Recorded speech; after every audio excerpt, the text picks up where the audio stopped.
그 이후에는 더 이상 처지지 않도록 저희가 또 우리의 신앙을 또 다잡는 그런 시간들을 또 가져보려고 합니다. 여러분들 그 계획에도 함께 동참해 주시기 바랍니다. 어, 우리 함께 하나님의 말씀 이사야 26장 함께 보시겠습니다. 이사야 26장 2절로 7절의 말씀입니다. 앞에 떠 있는 프레젠테이션을 함께 보시면서 읽겠습니다. 시작. 너희는 문들을 열고 신의를 지키는 의로운 나라가 들어오게 할지어다. 주께서 심지가 견고한 자를 평강하고 평강하도록 지키시리니 이는 그가 주를 신뢰함이니이다. 너희는 여호와를 영원히 신뢰하라. 주 여호와는 영원한 반석이시미로다.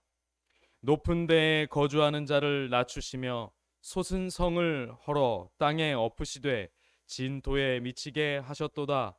발이 그것을 밟으리니 곧 빈궁한 자의 발과 곰핍한 자의 걸음이리로다. 의인의 길은 정직하며 정직하신 주께서 의인의 첩경을 평탄하게 하시도다. 아멘. 네, 먼저 말씀을 안 드리면 좋겠지만 잠깐 소식을 전하면 지난주는 조금 저에게 버거운 시간들이었습니다. 왜냐하면 저희 집사람에게 사고가 좀 있었기 때문입니다. 저희 집사람이 뒤에서 누가 이렇게 자동차로 힘껏 밀어주시는 바람에 차량 추돌 사고가 좀 있었고, 그래서 현재 좀 통증이 있고 그래서 입원해 있습니다. 그래서 지난 한 주 입원했고요. 이제 퇴원을 할 거라서 말씀을 드립니다. 더 이렇게 격려는 안 하셔도 되고요. 예. 또 실제로 병문안을 갈 수도 없습니다. 요즘. 예. 그래서 좀 그런 일이 있었구나 이렇게 알고 계시면 되고, 제가 다 요새는 제가 다 챙기지 않아도 아이들이 잘 크지만은 예. 그래도 엄마가 없으니까 빈자리가 좀 있는 것 같았습니다. 오늘 아침에 좀 분주하게 했었는데, 네, 좀 치료가 좀 잘 될 수 있도록 여러분들 기도를 부탁드립니다. 그리고 졸업이 있었죠. 네, 졸업식에도 역시 부모님들도 가족들도 아무도 참석할 수가 없었습니다. 그냥 아이들끼리 모여가지고 마스크 쓴 상태에서 졸업 사진을 찍고, 네, 누가 누군지도 모르는 상태에서, 네, 이제 나중에 시간이 흐르고 나면 얘가 누구지? 이렇게 볼 만큼 참 이상한 추억들을, 재밌는 추억들을 남긴 것 같습니다. 안타깝습니다. 우리 아이들이 그런 추억을 남겨야 된다는 건 참 슬픈 일입니다. 예, 이 원인이 천재가 아니라 인재라고들 말하는데, 예, 우리가 더 이런 일들을 많이 벌이지 않는 그런 날이 속히 왔으면 좋겠습니다. 오늘 지난주 우리는 심판과 구원을 위해서 끝까지 행하시고 또 열심으로 이루신다는 하나님을 만났었습니다. 말씀에서 우리는 그분을 만났습니다. 무언가를 행하시려 하면은 사실 거리낄 것은 아무것도 없으신 분이 아니겠습니까? 우리 하나님이 누구 눈치를 봐야 하거나 그런 분이 아니에요. 그분의 보좌의 형상을 이렇게 묘사한 이 에스겔서나 이런 데서 보면 여러분 아시겠지만 그대로 직진만 하세요. 벽이 있다, 공간이나 시간에 제약이 있으신 분이 아니에요. 그분이 가고자 하시는 시간은 언제든지 그분이 존재하실 수 있고, 그분이 있고자 하시는 공간에는 언제든지 어디든지 가실 수 있는 분이 하나님이십니다. 그런데 그분이 당신의 백성에게는 이상한 행동을 하세요. 그냥 심판하시면 되는데 심판을 예고하십니다. 너 니네 이렇게 하면 심판받는다. 죄악의 형벌을 그냥 내리시면 되는데 형벌 내릴 거야 경고를 하십니다. 그분이 행동하심에 있어서 거리낄 것이 없으신 분인데 그렇게 하셔도 그분의 의의가 손상받지 않으실 분인데 그분은 그렇게 하세요. 거기에 넘치는 죄악 속에서도 진실하게 당신을 의지하는 남은 자들은 또 반드시 살리시겠다고 당신의 의지를 보여주시는 하나님.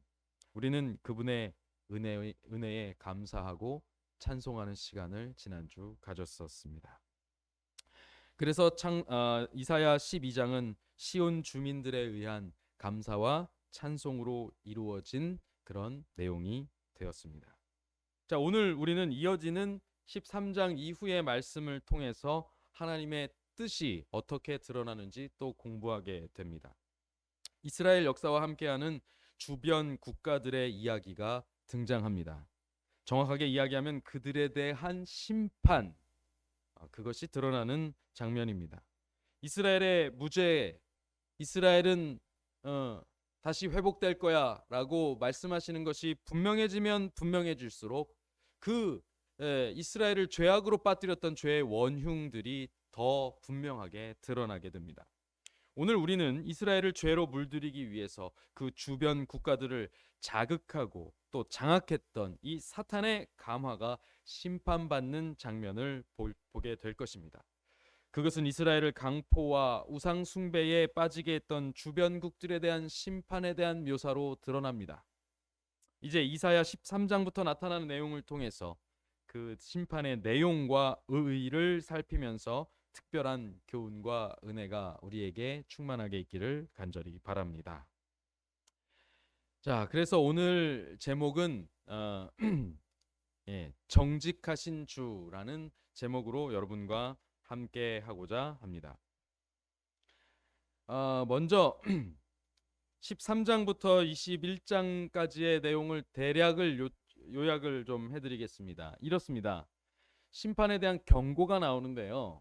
자, 여기 볼까요? 13장과 14장의 내용을 보면 바벨론에 대한 심판에 대해서 얘기합니다. 그다음에 14장 후반부에는 아스루와 블레셋에 대한 심판이 나오고요. 15장과 16장에는 모압에 대한 심판이 나옵니다. 그리고 17장은 에브라임과 다메섹, 18장은 구스, 지금의 에티오피아라고 보시면 됩니다. 그리고 19장, 그것은 애굽입니다. 21장은 다시 바벨론이고 두마와 아라비아까지 경고하고 또 심판하시겠다고 말씀하시는 것입니다. 이런 내용이 다 진행이 돼요. 주변국들, 그죠? 이스라엘을 둘러싸고 있는 주변국들, 그리고 이 사이사이에 지금 언급이 안 된 요 사이사이에 보면 예루살렘 내부의 죄악들, 이런 것들도 경고를 하십니다. 그리고 심판을 예고하시는 내용들로 이루어져 있습니다. 그런데 이번 주 교과의 내용에서는 특별히 더 누구를 주목하느냐면 바로 여기 빨간색으로 표시된 바벨론을 더 주목합니다. 근데 이것은 사실 그 당시로서는 조금 이상한 이야기입니다. 나머지 주변 국가들은요, 사실 그럴 만한 이유가 있었어요. 그 당시에 사람들, 이사야가 이 예언을 할 당시의 사람들에겐 다 이해할 만한 이야기였습니다. 예를 들어서 에브라임과 다메섹으로 묘사된 이 북방 이스라엘과 아람, 이 나라들은 연합해서 유다를 공격했어요. 그렇죠? 맞습니까? 네, 연합해서 공격했어요. 그리고 아수르, 이 나라는 에브라임과 다메섹의 연합군의 침략으로부터 구원해 준다는 명목으로 이제 내려와가지고는 내려오다 멈추지 않고 어디까지 내려와요? 예루살렘까지 내려와서 침탈하고 공격했습니다. 구스와 애굽은 그들이 강성할 때마다 압력을 행사하고 재물을 강탈해 갔어요. 모압은 출애굽 때부터 이스라엘의 오랜 원수였습니다. 여러분, 그런데 아수르에게 눌려 아직 강성하기조차도 하지 않은 이 나라가 이 바벨론입니다. 이 바벨론에 대해서 이 성경은, 이사야는 매우 강력한 경고를 던지고 있는 것입니다. 바벨론은 아직 강성하지 않아요. 이렇다 할 영향력을 끼치지 않고 있습니다. 위협적인 국가도 아니에요. 그런데 이 바벨론에 대해서 이렇게 강력하게 경고를 하고 있는 것입니다. 그러니까 그 당시의 사람들로서는 의아한 것입니다. 무슨 바벨론이 왜? 지금 아수르가 이렇게 두려운데 어, 애굽이면 또 혹시 몰라도 아수르에게 당시에 좀 대항할 수 있는 세력이라고 할 것 같으면 애굽이었어요. 그런데 애굽도 아수르에 지금 밀리고 있거든요.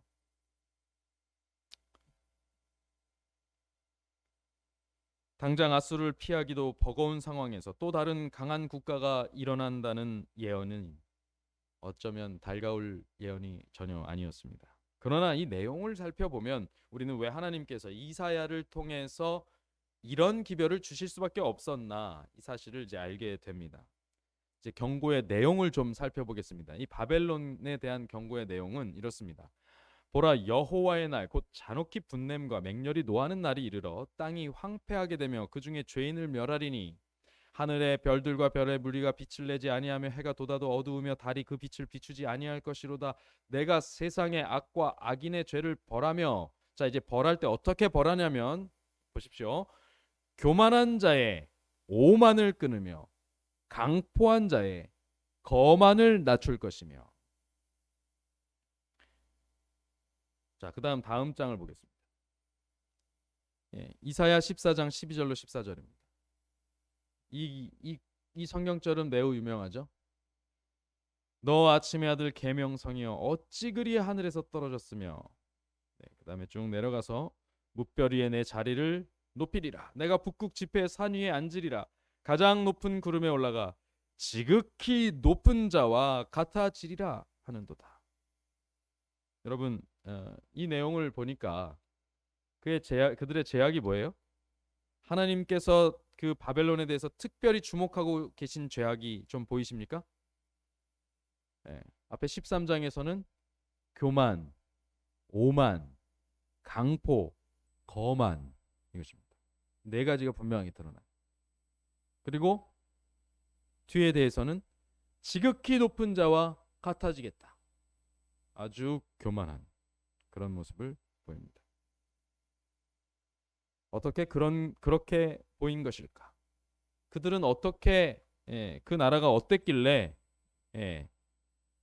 교만하고 오만하고 강포하고 거만한 모습, 이런 자고하는 마음, 이런 것들로 비춰지게 된 것일까? 바로 그 이전에 있었던 그 이전 시대를 장악하는 아수르에 대한, 그러니까 이사야가 예언할 때 그 현재 시대에 있던 아수르에 대한 경고가 그 설명이 될 수 있을 것 같습니다. 아수르 사람은 화 있을진저 그는 내 진노의 막대기요 그 손의 몽둥이는 내 분노라. 하나님께서 아수르를 뭐로 쓰신 거예요? 진노의 막대기. 뭐 이 막대기라고 진노의 회초리 뭐 이렇게 쓰면 좋겠습니다.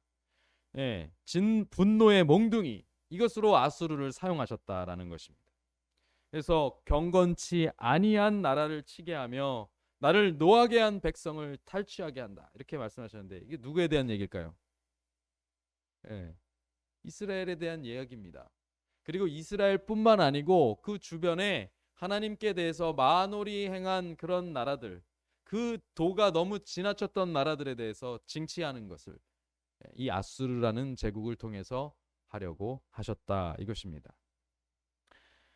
그런데 그의 뜻은 이같지 아니하며, 그러니까 아수르는 하나님의 생각과 이거에 맞춰서 가는 듯 하지만 사실 그거를 넘어서는 뭔가가 있었다는 것입니다. 그의 마음의 생각도 이같지 아니하고 다만 그의 마음은 허다한 나라를 파괴하며 멸절하려 하는도다. 단순히 벌 주고 그저 한번 징계해서 똑바로 다시 살도록 경고해 주는데 그치지 않고 정복하는 것 그 자체에 취해버린, 그래서 파괴하고 멸절하는데 아주 심취한, 그냥 거기에만 몰입한 그런 모습을 보인다는 것입니다.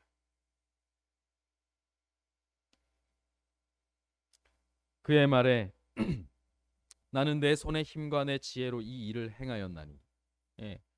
아수르 왕이 뭐라 그래요? 이거 다 내 힘과 내 지혜로 한 거야 라고 얘기하는 것입니다. 하나님께서 아수르를 흥왕하게 하신 내용에 대해서는 전혀 인정하지 않는 것이죠.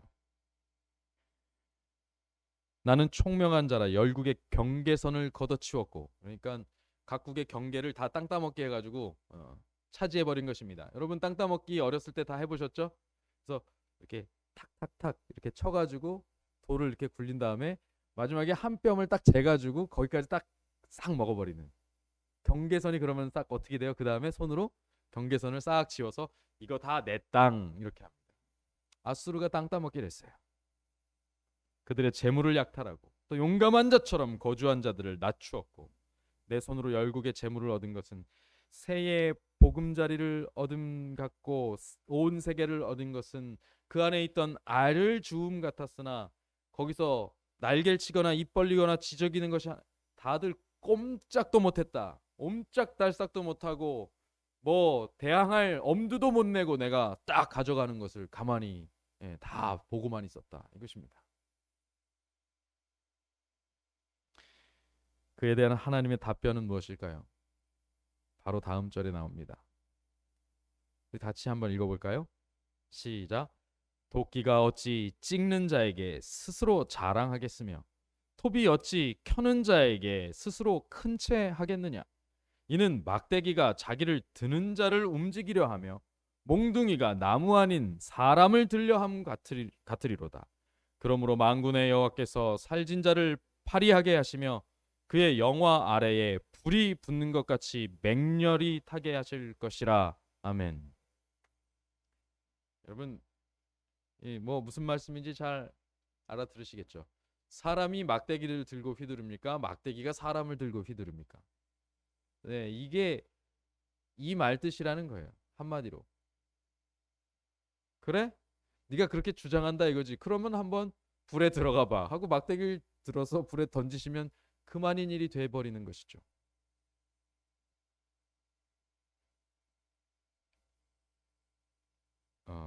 네. 아이고 제가 시트 하나가 잘못된 것 같습니다. 이사야 27장 7절로 8절에 보면은 여러분 이 지금 좀 전에 읽었던 이 10장 15, 16절에는 심판의 권세가 누구에게 있는지 이것이 나옵니다. 그리고 27장 7절로 8절 여러분들 성경 가지신 분들 찾아서 보시기 바랍니다. 주께서 그 백성을 치셨던들 그 백성을 친 자들을 치심과 같이 하겠으며 백성이 죽임을 당하였던들 백성을 죽인 자가 죽임을 당하는 것 같았겠느냐.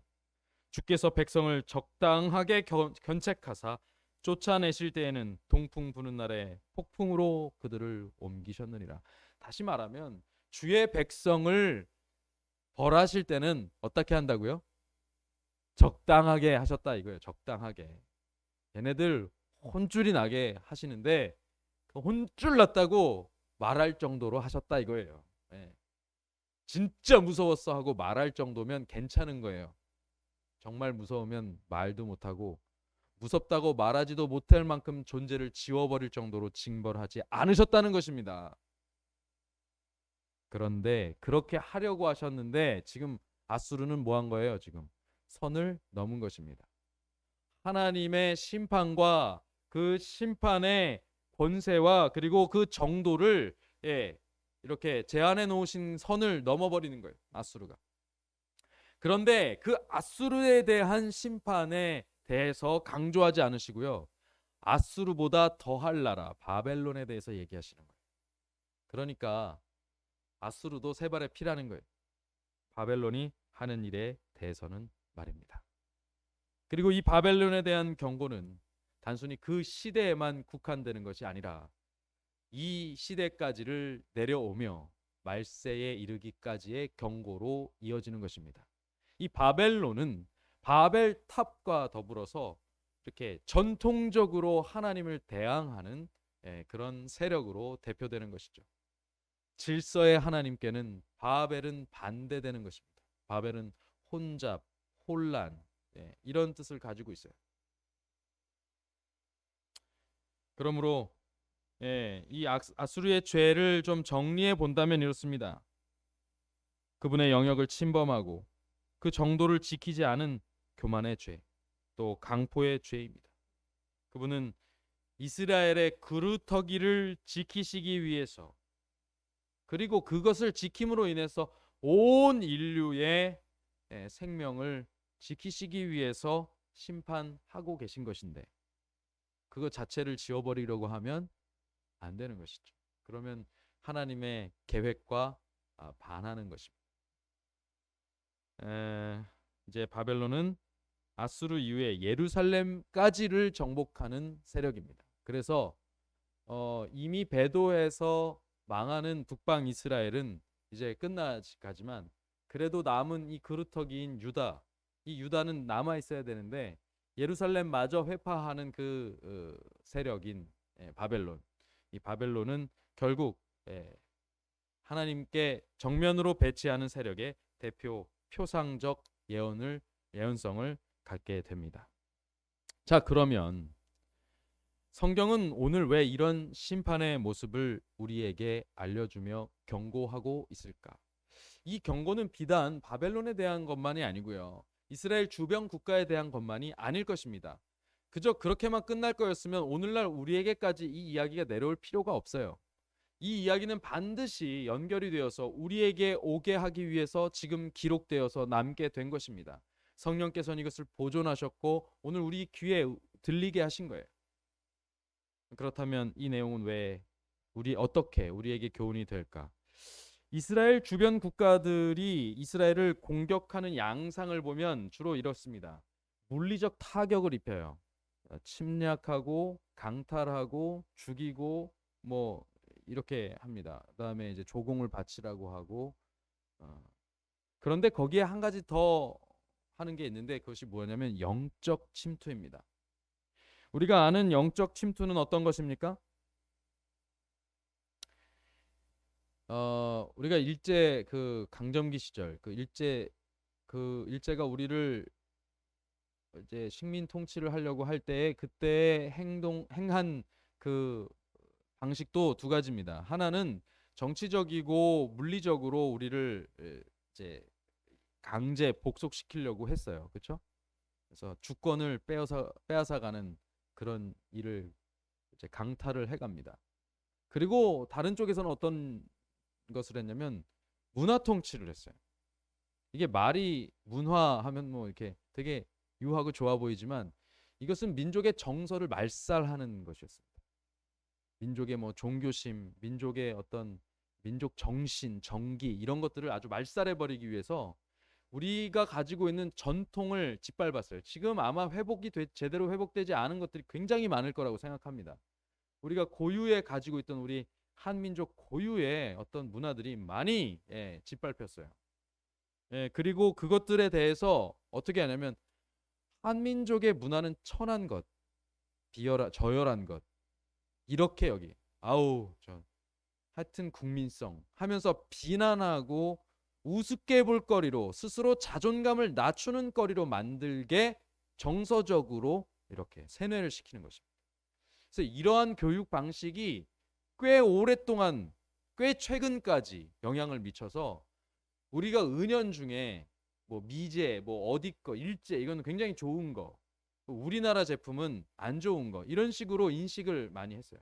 그리고 그쪽 사람들의 정서는 굉장히 뛰어나고 그런 사람들의 교육 방식은 굉장히 높고 고상하면서 우리의 것은 아주 안 좋고 우리는 천한 것을 가지고 살아가는 것처럼 은연중에 인식하는 그래서 뭔가 뭐 미제를 가졌다 뭐 외국 유럽에서 어디서 가져온 거다 그러면 굉장히 이렇게 보고 우리의 것은 별로 이렇게 귀하게 여기지 않았던 때가 꽤 오래까지 꽤 최근까지 있었던 일들입니다. 뭐 물론 고유의 그런 가치가 있는 것들은 또 그렇게 인정해야겠지만 우리 것을 폄훼할 필요는 없는데 그렇게 하죠. 이것이 무엇이냐면 바로 영적 침투입니다. 우리 안에 있는 우리 고유의 정서까지를 침투해 들어오는 것이죠.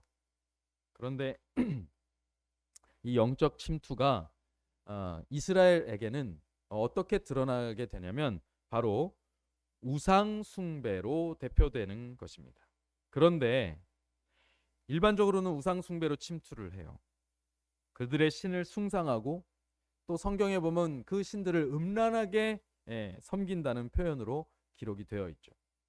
그런데 그 실체를 보면 단순히 그 우상에게 가서 절하고 예물을 드리고 거기서 어떤 음란한 의식 자체를 행하는 것 그 이상의 의미가 있더라 이것입니다.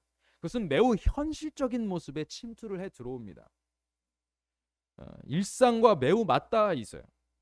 이스라엘은 그 나라들의 무엇을 배우게 되냐면 강포를 배우게 됩니다. 교만을 배우게 되는 것이죠.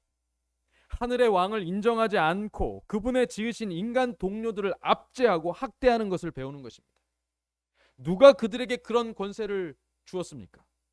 아니, 그런 식으로 권세 부리는 법을 누가 가르친 것입니까? 하나님의 법 없는, 그러니까 하나님의 법이 다스리지 않는 그런 주변 국가들의, 그러니까 오늘날로 말하면 세속에서 하는 그 일들의 모양을 보고 배우는 것입니다. 어느새 스며들어 버리는 거예요. 좋아하는 자를 좋아하고 싫어하는 자를 싫어하는 것, 세상도 하는 것입니다. 권세 있는 자에게 아첨하고 돈 많은 자에게 굽실거리는 것, 약자에게 강하고 강자에게 약한 것, 자기 이익을 위해서는 다른 이의 손해는 뭐 별로 괴념치 않고 자신에게 손해가 될까 하여서 불의를 보고도 꾹꾹 잘 참고.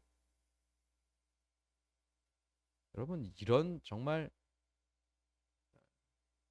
용감무쌍한 정신은, 이래야 잘 살지라고 생각하는 이런 정신은, 그렇게 믿고 사는 것은 이러고도 만유를 의롭게 지으신 하나님 앞에 설 수 있을 거라고 착각하는 교만은 다 어디서 왔어요? 세상에서, 세상을 장악한 바벨론에게서, 바벨론의 왕으로 예표되는 바로 이 사탄에게서 배운 것입니다. 하나님께서는 이렇게 강포하게 굴고 교만하게 구는 것을 우리에게 가르치신 일이 없습니다. 다 우상 숭배가 끌어온 것이, 주변 국가들을 추앙하고 주변 국가들을 동경한 결과입니다. 하나님은 그래서 오늘 이 말씀을 통해서 우리에게 이렇게 경고하시는 것입니다. 내 백성아, 그 나라들을 본받지 말아라. 그 나라들의 교훈을 받아들여 배우지 말아라. 오직 나에게만 문을 열어라. 신의를 지키는 의로운 나라를 받아들여 배워라. 영원을 주시는 영원한 분, 의인들의 첩경을 평탄케 하시는 정직하신 주를 신뢰해라. 이것이 하나님의 경고입니다. 그리고 하나님의 호소입니다.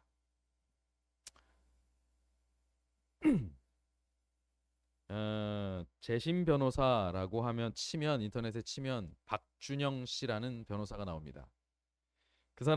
그분의 실제 실화를 다룬 영화 재심이라는 영화가 있습니다. 대한민국을 떠들썩하게 했던 택시기사 살인 사건, 그때 유일한 목격자였던 10대 소년의 그 현우라는 인물이 사실은 목격자인데 경찰의 강압적인 수사와 그리고 검찰의 이렇게 서로 검경의 이 유착에 의해서 누명을 쓰고 범인이 되어서 10년 동안을 복역하게 됩니다. 10대였는데 20대가 되어서 나온 거. 한편 돈도 백도 없이 빚만 쌓여서 벼랑 끝에 선 변호사 박준영은 거대 로펌 대표의 환심을 사기 위해서 무료로 변론 봉사를 하고 있었습니다.